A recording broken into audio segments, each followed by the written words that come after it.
Dr. Chang, for your kind introduction, and thank you, Dr. Herrera, for your invitation for this talk. Actually, my imaging there will be something that you will see basically on your daily diagnosis of renal pathology. I just kind of stretch a little bit of your imagination, see whether we can make a good correlation between the light microscopy and the other findings. Let me see whether I can move this one forward. Yeah, and you can use this if you'd like to. Okay. So this one is the right side? Yes. Okay. So I basically outlined and see these all actually common entities that you see in every day. So I don't have some very unique the imagings that several speakers they talk about very stunning looking stuff, but I would kind of go to one by one, use that immune complex deposits as a positive control. And then we go to any of these possible changes for the primary members, glomerulopathy, and then C3 glomerulopathy, and monoclonal disease, and all these, maybe last one, we go a little bit punctated IgG related, this kind of a minimal change disease in a new entity in the recent years.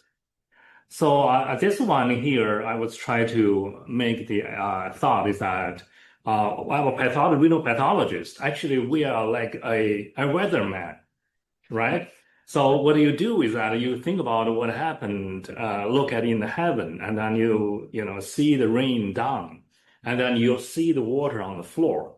But on opposite way, winter time, you will look the same cloud, but you see the snow in the sky, and then you saw the snow on the ground.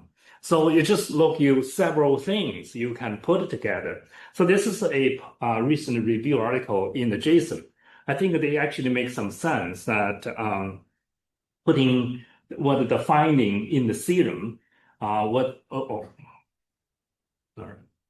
So what the finding in the serum here, this one is my arrow,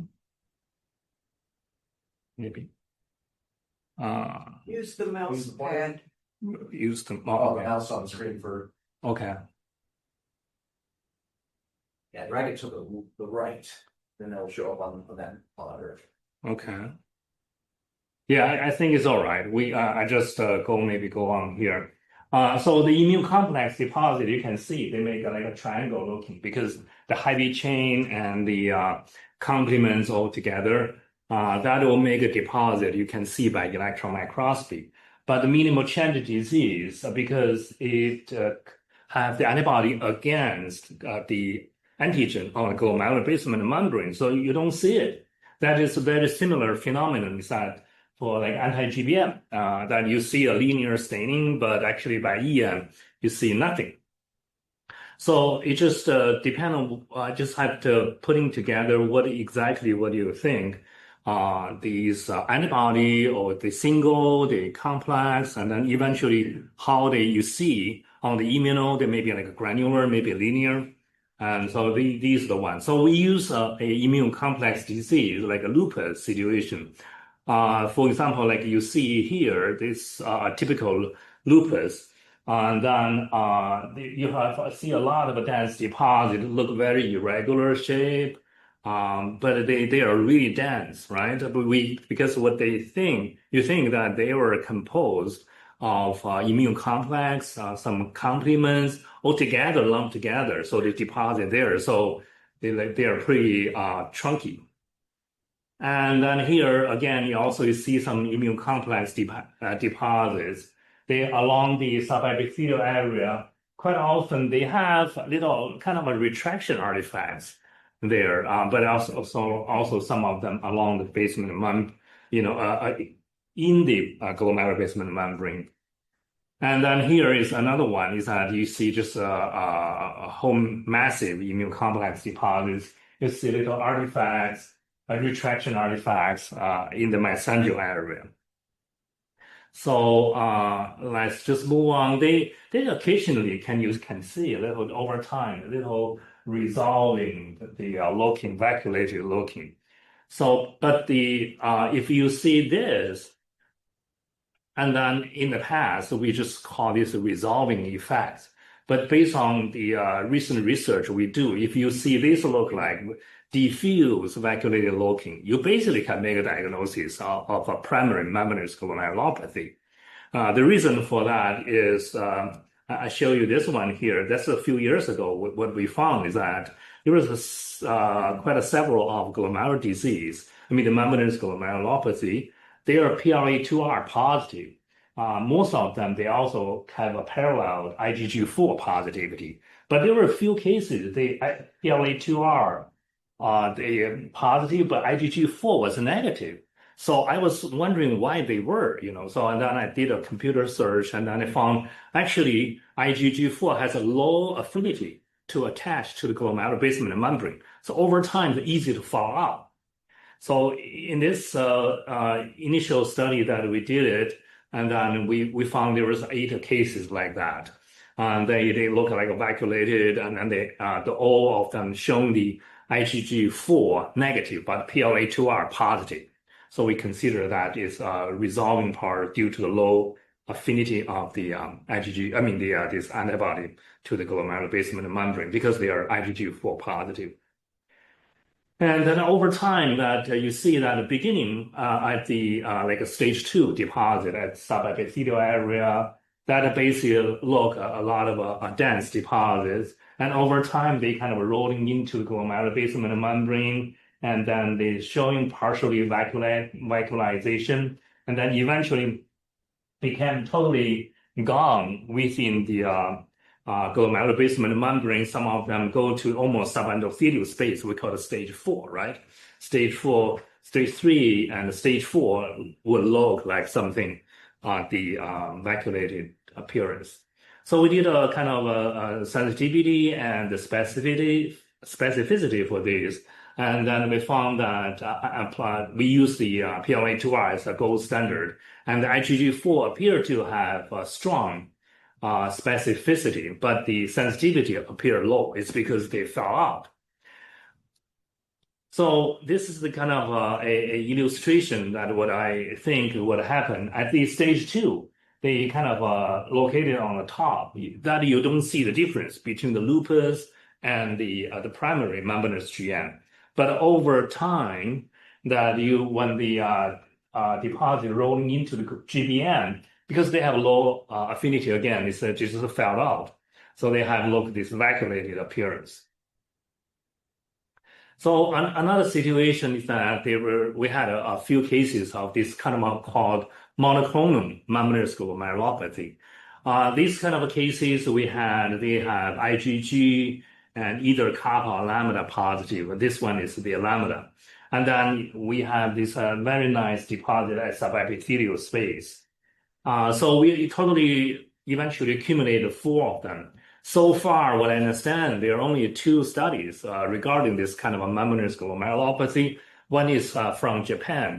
They had 3 patients. None of them actually had a serum monoclonal disease. And then there was one for Arcana Laboratory. They have 26 cases. And then several patients, they had the low-grade lymphoma.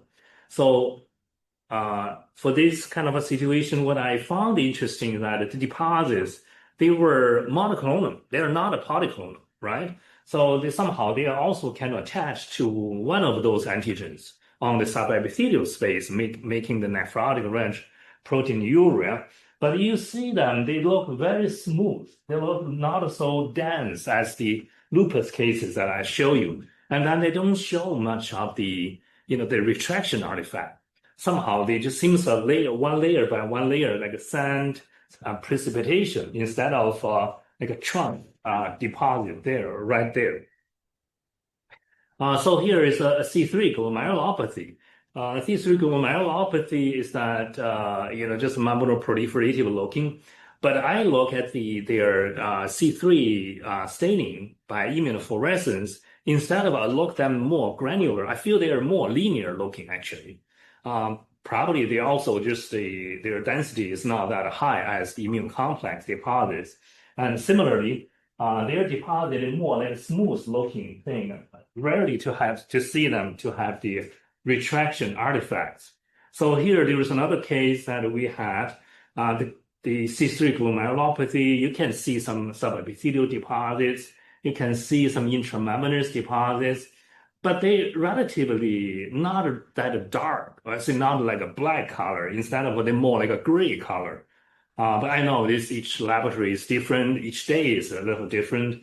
But you have to, at one point, you have to stretch your imagination when you're not certain, think about what the immunofluorescence may look like, and then what the deposit on the glomeruli.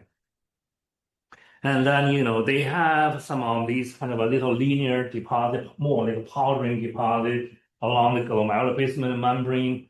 They have like several layers of things on the top of the glomerular basement membrane, but they don't show much of the retraction artifacts. And quite often, they also showed some of the fuzzy looking membrane at the subendothelial space. I know this can happen in the cases patient with the thrombotic microangiopathy, but this one we saw it quite often to see that situation. So that's how we feel for the C3 glomerulopathy. We have about 20 of them together, and then we just found they have more like a gray color staining, more smear-looking things. Do not rarely have the retraction artifacts. And then we also look at this kind of proliferative glomerulonephritis with monoclonal immunoglobulin deposits. They also are monoclonal, so either the IgG kappa, IgG lambda, but not both, right? So they are deposited. We also kind of go into some of the scrutiny to see what's going on. So we found there is the more like a fibrin type of deposits there. Along the glomerular basement membrane, mainly at in the mesangial area, subendothelial spaces. But they just not like so much humpy, bumpy looking at the immune complex deposits. Some of the cases can also show some detached floating effects. I'll show you some of the imagings here. Like here, this is one of the example of the one, but certainly I'm not trying to use the electron microscopy to make my final diagnosis. But you have to think about you put your light microscopy immuno together in patient information. So here you can see their deposits are relatively smooth, like a smear-looking thing. And there, the arrow indicating they're quite often causing the detach of the endothelial cells. So here is also, you can see the kind of detached endothelial cells, and some of the deposited kind of loose. They're loose in the lumen of the capillary there. Yeah, some of them just like detached, these fragments in the lumen there. So we had 18 of them here. So totally that's the one. This one is the one we presented to the this year's US CAP for our some findings. So finally, quickly talk about. Hopefully, my time not run out. Right? I still have 3 minutes. Okay, I'm still good, huh? All right. So this one is the punctated the IgG minimal change disease. Right now, it's a very hot topic, like anti-nephrin type of podocytopathy. This is one of a picture that we captured. So we had like 7 cases initially. So we did a collaborative study with Dr. Herrera because he has a immuno gold labeling technique. So maybe what was interesting is that when you see this punctated material in the along the glomerular basement membrane thing, you say where they are, right? Where they are, they're in the cloud, or where they're located. It's just flowing in the space. You have to think where they are. So, with that time that we published the paper, we had 7 cases. Now we certainly have more. But interestingly, that by electron microscopy, this is basically every day we make a diagnosis, diffuse effacement of food processes, next case, But, when you look at it carefully, there are some of the things.